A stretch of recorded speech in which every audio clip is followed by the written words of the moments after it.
J'adore mon métier, j'adore. Plomberie, c'est fun. Ça serait à refaire, honnêtement, je ferais le même parcours. Sans hésiter, je referais le même parcours. Le conseil que je donnerais à un jeune qui a envie de partir dans le bâtiment, c'est de foncer. C'est un métier très complet. Après, je vais pas dire que c'est le meilleur du monde, mais pas loin.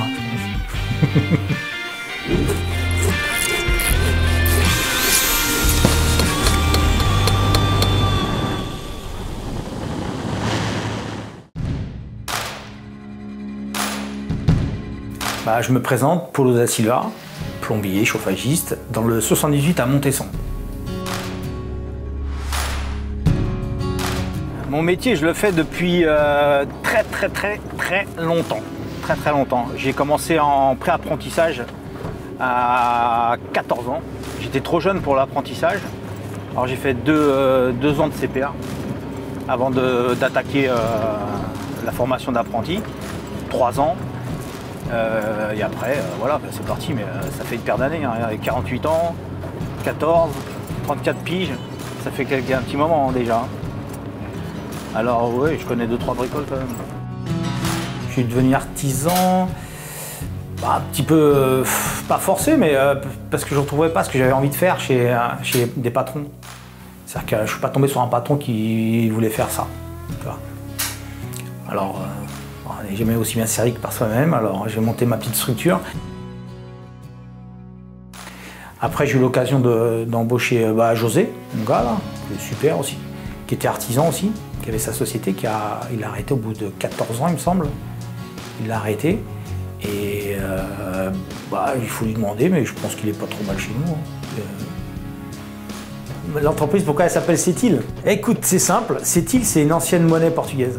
C'est une monnaie ancienne, mais c'est les centimes. Les plus petites monnaies qui existaient, c'était des centimes. Et j'ai gardé ça en tête parce que j'aime la numismatique. Et le jour où j'ai monté ma structure, j'avais toujours pensé à ce nom-là parce que j'avais un collègue qui m'a dit « c'est un beau nom d'entreprise ça ». Et le jour où j'ai monté ma boîte, j'ai cherché le nom de la boîte, j'étais comme un con. Je vais l'appeler comment cette boîte? Allez hop, Setil, allez on y va, c'est bon. Ouais, pour faire une chaufferie comme ça, ouais, c'est 2 bonnes semaines à 2. 2 bonnes semaines, mais il ne faut pas compter ses heures. Mais tu vois, il y a un peu de finition quand même. Ces finitions, c'est un peu long. Et notre façon de travailler avec les coudes et tout ça, c'est un peu plus long. C'est un peu plus long. L'outillage ici, il y a de tout. Hein. Il y a du standard et il y a du pas standard du tout que je vais te montrer. C'est des outils très anciens mais très efficaces. Très efficaces. Et ça fait partie des outils que j'utilise qui sont anciens. Cette cintreuse-là, elle doit avoir 45 ans. Mais elle est efficace, par contre c'est vachement long à faire, parce que tu es obligé de recuire le tube.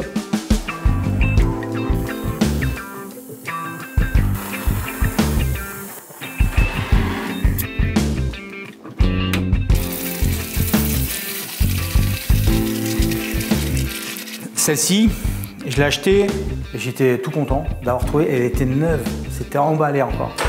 Elle n'avait jamais servi. C'est chez un plombier qui avait pris sa retraite. En plus, c'était à la campagne, j'étais chercher au moins 400 bornes ici.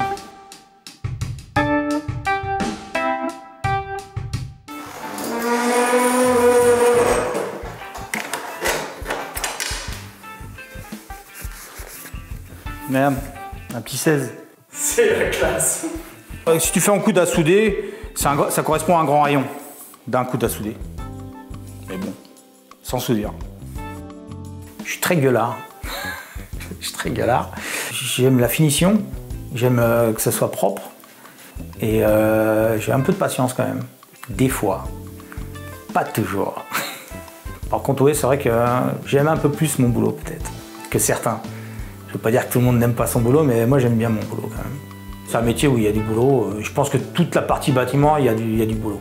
Pour l'instant, il y aura toujours besoin de plombiers, il y aura toujours besoin de chauffagistes. Il faut toujours réparer les chaudières, il faudra réparer les packs. Il faudra réparer les fuites. C'est un métier qui est complet quand même. Dans le bâtiment, franchement, tu touches à tout.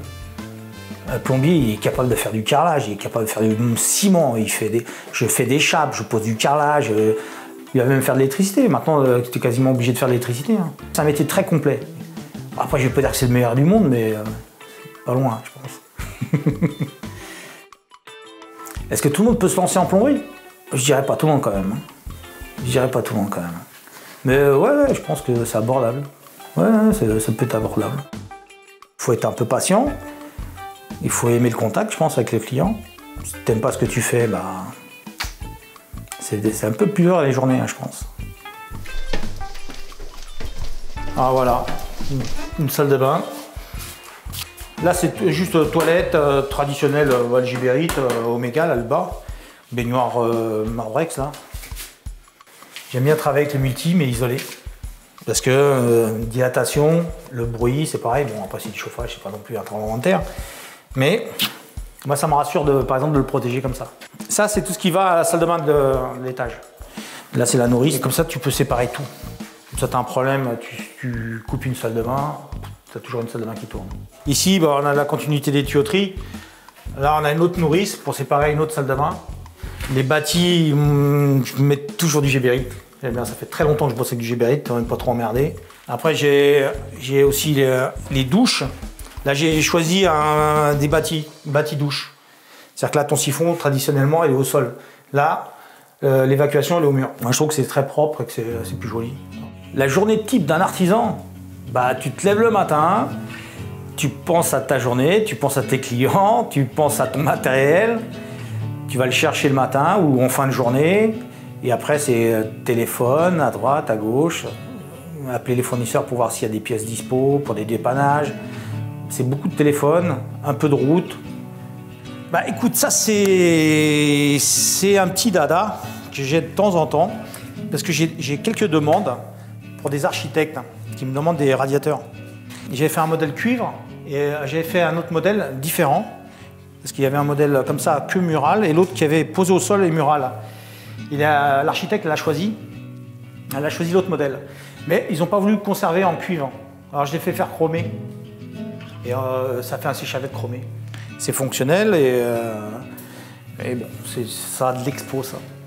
Peut-être pour mon futur dépôt. Ou peut-être pour un chantier, je ne sais pas. C'est un pouvoir de chauffe, tu n'imagines même pas. Ce que j'aime le plus dans mon job, bah, être sur le terrain. Le contact avec les gens, même le contact avec d'autres collègues, avec d'autres corps de métier et les clients. Après, ce que j'aime le moins, j'arrête pas de le dire, c'est les papiers. Le métier d'artisan, je pense, c'est plus dur maintenant. Justement à cause de toutes ces RGE, tu es obligé de payer pour être RGE, tu es obligé de passer des stages pour être RGE. Plus de concurrence, il y a des gens qui bossent à tous les prix. Je pense qu'avant c'était plus à la confiance, tu savais que l'installation allait être bien faite, même s'il n'était pas RGE ou s'il n'était pas je sais pas quoi. Toi. Et là maintenant, le client il va te prendre parce que tu es RGE, mais il ne sait même pas comment tu bosses. Il ne sait pas ce que tu fais, il ne sait pas si ça va marcher chez lui, il prend un risque. Pour moi, je pense qu'il prend un risque. Alors ils sont là, ils vont passer leur RGE, ils n'ont aucune qualification en plomberie, ils vont prendre des sous-traitants, et ils vont vendre leur installation. C'est difficile d'accepter de perdu un chantier face à des gens comme ça. Parce que tu sais que le client, tu vas lui faire marcher son install. C'est sûr et certain que tu vas lui faire marcher son install. L'autre, il va faire marcher le porte-monnaie du client. Ça c'est sûr et certain, mais l'install, on ne sait pas. Ici c'est plan chauffant, mais extra fin, extra plat. Là c'est sur 17 mm. Là. Tu vois, c'est vraiment... Tu as une trame en plastique, autocollante, et après tu la recouvres à peine. Hein. Tu vois, la trame, on la voit ici encore. Et tu passes tes tubes là-dedans. Le tube, c'est un tube qui fait 10 mm et des poussières. Et comme ça, tu fais tout. Là, le plan chauffant, bon, il n'y a pas d'isolant. Mais bon, comme la maison est isolée partout, elle est isolée à l'extérieur, et en dessous, c'est isolé aussi, 17 mm. Hein. Et tu as un plan chauffant. On a le plan chauffant avec le petit tube faible épaisseur, mais il faut faire très attention. Toi, c'est une pièce, il ne faut pas mettre ça à la lumière par contre. C'est pour ça que c'est bien au fond d'un placard, quand il n'y a pas de lumière qui va dessus, ça évite la propagation des bouts. Et là, comme ça, avec une pièce, ça ne va pas être trop accessible. On a foutu ça là-dedans.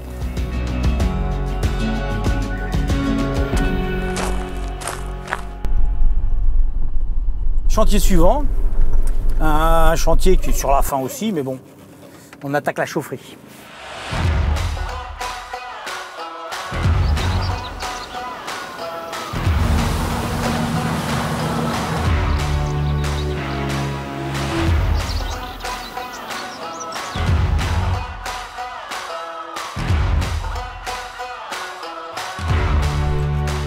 On va se préparer la petite cintreuse. Regarde l'AutoCAD de Polo là. Parce qu'il y en a qui croient que je fais de l'AutoCAD et de la machine numérique. Mais toi, on a pris référence. Comme la cliente a fait une diagonale, on va tout mettre en diagonale. Les tubes, on va essayer de les mettre en diagonale aussi pour suivre justement cette ligne. Le traçage au mur, c'est très important. Peut-être tu vois déjà si ça peut passer, si tu arrives à tout caser, si tu arrives à faire tes cintres, si tout passe. Là, on ne peut pas le faire. Alors, je me donne une petite idée comme ça, on verra. La difficulté, c'est que maintenant, il faut s'adapter à ce qu'elle a fait. Parce que si c'était un pan de mur tout blanc, bah, c'est plus facile pour nous. Tandis que là, bah, il faut s'adapter à son design. Moi, je suis l'assistant à Monsieur Polo. Mon rôle à moi, c'est passer d'abord tous les tubes et laisser le chef ouvrir. Écoute, c'est un excellent patron. C'est un gars, je trouve, on en trouve rarement aujourd'hui. C'est vraiment quelqu'un de sérieux, qui connaît son boulot sur le bout des doigts. Bah, c'est surtout les chantiers, c'est des chantiers, on n'en voit pas partout, des chantiers comme les siens. Parce que c'est des bons clients, c'est du bon boulot. Alors là, je vais placer tous les colliers avec toutes mes rosaces et mes rallonges pour avoir un écartement de 60 du mur pour qu'on puisse placer après tous nos appareils, poids à bout, le clapet anti-thermosiphon pour que ça tombe juste à la fin, que ce soit beau. Ah, le Polo enfant, je pense pas qu'il pensait trop à la plomberie. Et l'archéologie, ça me plaisait bien. Mais bon, après, pas assez d'études, un peu fainéant à l'école. J'ai eu un prof qui m'a motivé, un ancien, qui m'a vraiment motivé. J'ai eu cette chance d'être motivé par quelqu'un. Et je lui passe le bonjour s'il est toujours en activité. Et non, j'ai eu la chance d'avoir quelqu'un qui m'a motivé. Je pense que c'était ma chance. Et tu vois, un fainéant à l'école, ça donnait un travailleur à peu près potable. C'est pour ça qu'il ne faut pas se démotiver. Hein. Si tu n'es pas bon à l'école, tu feras peut-être un bon parcours dans d'autres milieux, le bâtiment, ou même... Il y en a plein qui sont autonomes et qui ont monté des entreprises de folie. Hein. Et alors, pas d'études. Hein.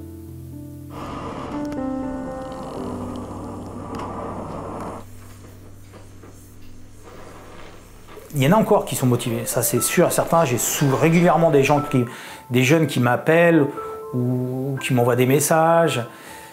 Il n'y a pas longtemps, j'étais faire une formation et j'étais à Pantin, chez les compagnons du Tour de France. Écoute, il y avait une petite nana qui a fait une reconversion. Je crois que c'était la plus motivée là-dedans. Je te jure. Il y avait, je sais pas, 10-15 personnes. Et toute fine, toute menue, les mecs costauds et tout ça. Et allez, vas-y. Là, ça fait longtemps que j'ai pas eu d'apprenti.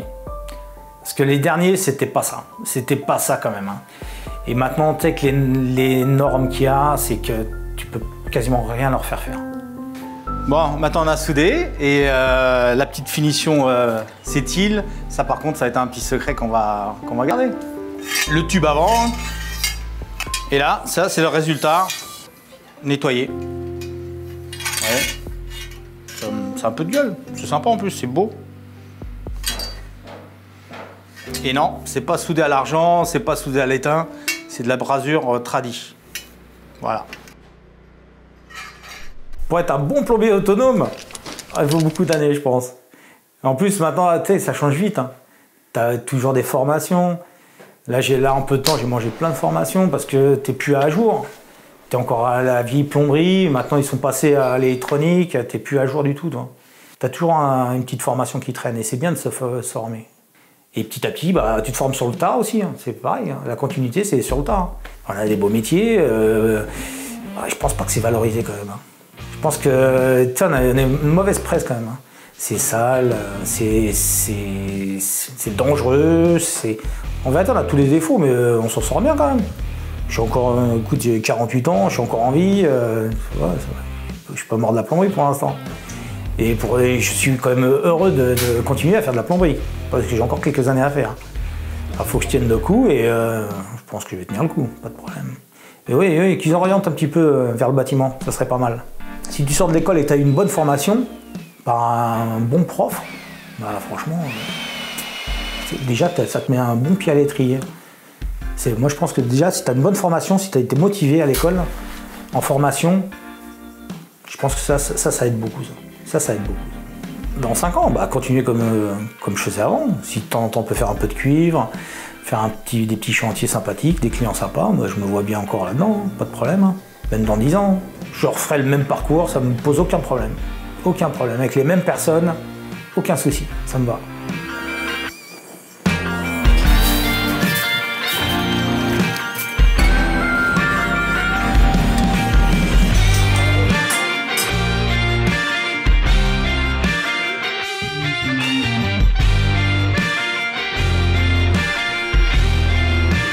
Bon bah les gars, fini le cinoche, hein. Maintenant on va retourner à la boutique et on va vraiment bosser. À bientôt les bichons. Salut les bichons. Ciao. Ciao.